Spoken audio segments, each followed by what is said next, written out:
Alright, so hello mga boss, magandang araw sa inyo at welcome back again naman sa ating YouTube channel at sa panibagong video tutorial na naman ako yun. So, wiring diagram ulit tayo, no? So, bali, kung mapapansin nyo, meron tayong wiring diagram nito.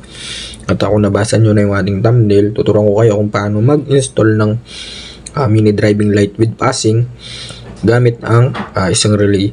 So, sa pag-install nga pala ng mini driving light mga boss, napakaraming paraan dyan, ano? Pwede tayong gumamit ng isang relay, pwede tayong gumamit ng dalawang relay, at pwede rin tayong mag-install na walang gamit na relay. So bali dito, gumamit tayo ng isang relay lang at the same time meron siyang passing. So meaning to say, makakapag-passing tayo mga boss, ano.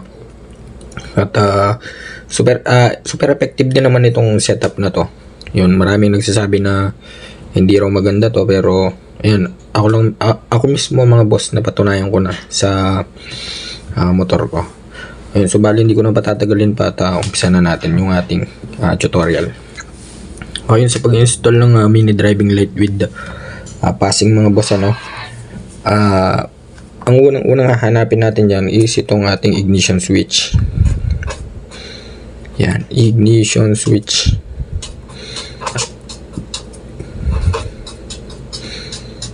Yan. So, yung susian natin mga boss, kung yung motor nyo ay apat na susian, katulad nitong nasa diagram, yan, so perfect na perfect to para sa inyo. Pero kung yung susian nyo naman is 2 wires lang, yan, dalawang wire lang mga boss. So, tuturo rin natin yan. Okay, so dito muna tayo sa may green wire. Okay, take note mga boss, apat na wire na yan, meron nga palang green, black na may white, or black na may lining na white, pure red, at accessories wire, or yung pure black. Okay, so dun sa may green wire natin mga boss, yan yung ating ground. Yan, so pwedeng connected yan sa negative terminal ng battery or sa chassis ng motor natin. Yan. Next wire naman is itong black na may stripes na white. So yung wire na yan mga boss, wala tayong gagalawin dyan kasi yan yung wire papuntang CDI, or sa madaling salita, yan yung kill switch wire natin. So dito sa green wire natin mga boss, wala rin tayong gagalawin dyan. And next naman is itong red wire natin. So yung red wire natin mga boss, connected yan sa ating positive terminal ng battery, or dyan lang galing yan. And connected din dyan yung fuse ng motor natin mga boss, ano. Yan, so mapapansin mo, yung blue na yan, yan yung ating fuse, no? Which is stock fuse ng ating motor. Laging katabi yan ng battery or sa may compartment yan nakalagay.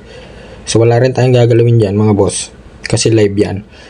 Ang hahanapin natin dito mga boss is itong pure black, kasi ito yung ating accessories wire.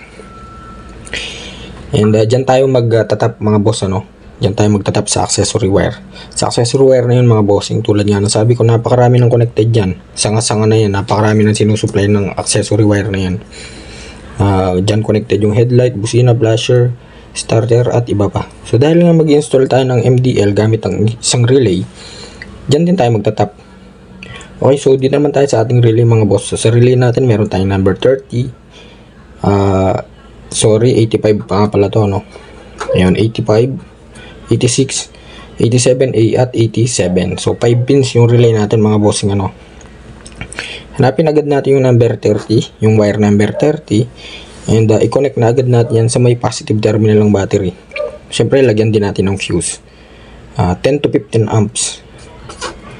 10 to 15. Yan, for safety purposes mga bossing. Next naman is yung ating 86. So, itap na agad natin yan dito sa ating accessory wire mga boss, ano. Yan. So, yan yung positive natin. Yung 86. And yung 85 naman, ayan, so kung mapapansin nyo, yung 85 natin, yan yung ating ground. Yan. Yan yung ating ground. So, itinap naman natin yan mga boss, kasama ng ground nitong ating MDL. Yan. So, kung mapapansin nyo, pinagsama ko na sila dito. At itinap natin sa chassis. Ayan. So, baka may magtanong mga boss, ba't di ka nagtatap sa negative terminal ng battery? So, mas malapit kasi mas maganda mga boss, mas malapit. Para hindi na tayo gumamit ng mahabang wire. Pwede naman kasi yan mga boss, sa chassis lang. Okay na yan. Kasi yung buong chassis ng motor natin, Diyan umiikot yung grounding system niya, no? Okay, so next naman mga boss, take note ulit mga boss. So sa 85 at 86 pwedeng magkabaliktad yan, ano? Pwedeng itong 85 ang mapunta dun sa accessory wire at yung 86 naman ang mapunta dito sa may ground or sa may chassis. Pwede yun. Vice versa yan, or reverse polarity, or interchangeable, ganun. So next naman yung 87. Mamaya na yung passing switch natin mga boss, ano? Dito muna tayo sa pag-install ng MDL.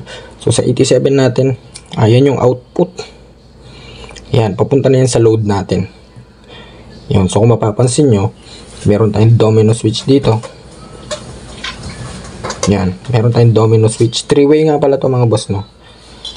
Yan, so yan yung 87 natin, yung output. I-connect natin yan dito sa may common ng ating domino switch. So sa domino switch natin meron tayong 3 wires dyan, isang common at saka yung dalawang load or yung output. Yan, so kung mapapansin nyo, 87 natin kinonect natin sa common ng domino switch.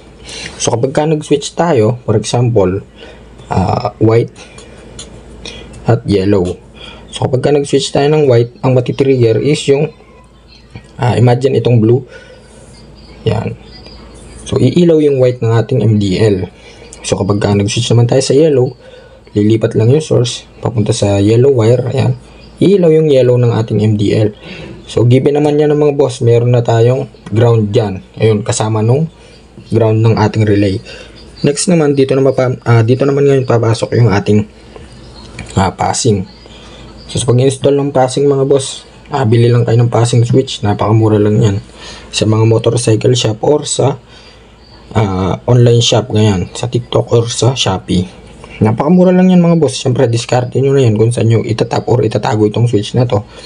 And napakalit lang naman yan para hindi maging sagabal sa ating pagpupwestuhan.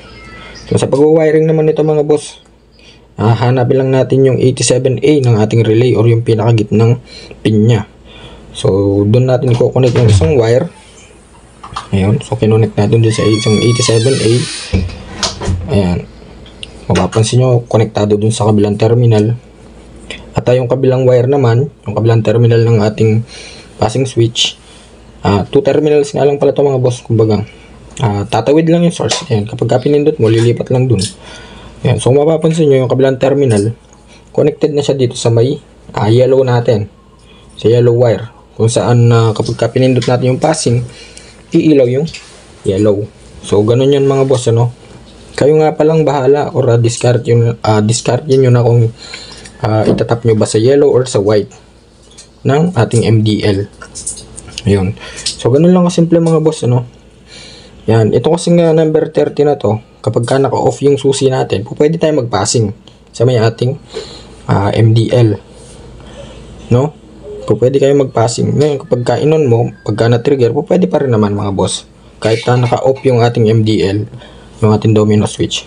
So bali ganun lang kasimple mga bossing, ano? Para dun nga pala sa mga 2 wires na ignition switch mga boss, ang hanapin nyo lang agad dyan is yung accessory wire.